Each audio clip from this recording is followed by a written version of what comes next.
organized to reflect everything you know in your life. Your brain is a record of the past. It's an artifact of everything you've learned and experienced at this moment.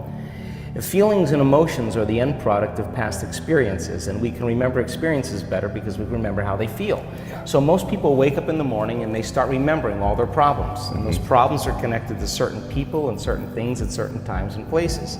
The moment they start thinking about those problems, they're thinking in the past. Those problems have an emotion associated with them, and the moment they start feeling those emotions, the body, as the unconscious mind, doesn't know the difference between an experience that's creating an emotion and the emotion the person's fabricating by thought alone. Now, thoughts are the language of the brain, and feelings are the language of the body. And how you think and how you feel creates your state of being. So most people's entire state of being, when they start their day, is already in the past. So you have a choice. The choice is, you're either defined by a vision of the future, or you're defined by the memories of the past.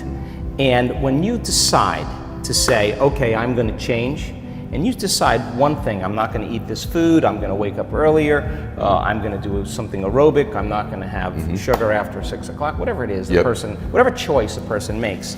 The moment you make a choice to do something differently, and the hardest part about change is not making the same choice as you did the day before, get ready, because it's going to feel uncomfortable. It's going to feel unfamiliar. There's going to be some uncertainty and unpredictability, and that's the moment the game is on. Yes. So then most people, their body has been conditioned emotionally to be the mind. So now the body says, wow, I'd rather hang on to my guilt than take a chance and possibility. I'd rather live in fear than trust in the unknown. So once the person feels uncomfortable, the body goes, whoa, wait a second, we're out of the program here, and body starts influencing the mind. That's right. So it says, start tomorrow, you'll never change, you don't have the money to do this, you're not good enough, your mother told you were this, your father's fault, it's your ex's fault, you know, all of the voices that come up. Now here's the deal, if you respond to those voices, those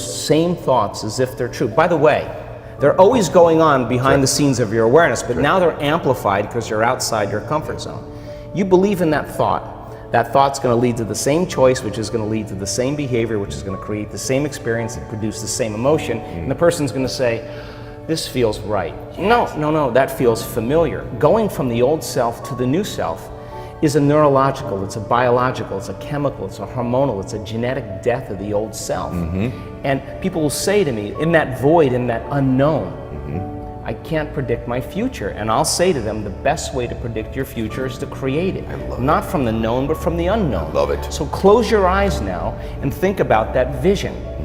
Once you start thinking about that vision of your future, you're activating the creative centers in your brain. And naturally, you begin to think about putting yourself in the scene.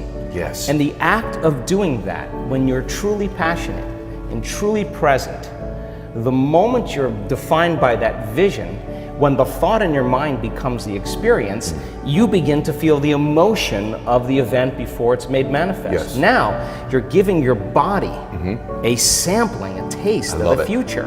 And now, if a thought and a feeling create a new state of being, you're combining a clear intention with an elevated emotion, and now you're beginning to change your biology, and you're seeing a whole new landscape that you could never see before, because you're no longer viewing your future through the lens of the past. I love this. Now, this requires then something really specific, because most people will wait for their wealth to feel abundance. They'll wait for their success to feel empowered.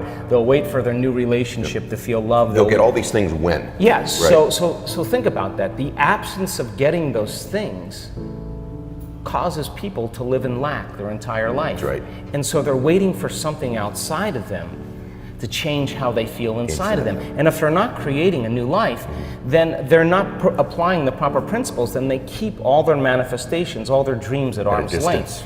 Well, think about this. If you get up feeling gratitude, if you get up feeling empowered, if you get up feeling whole, if you get up feeling unlimited, why would you worry about whether it was going to come or not? You would feel like it already happened.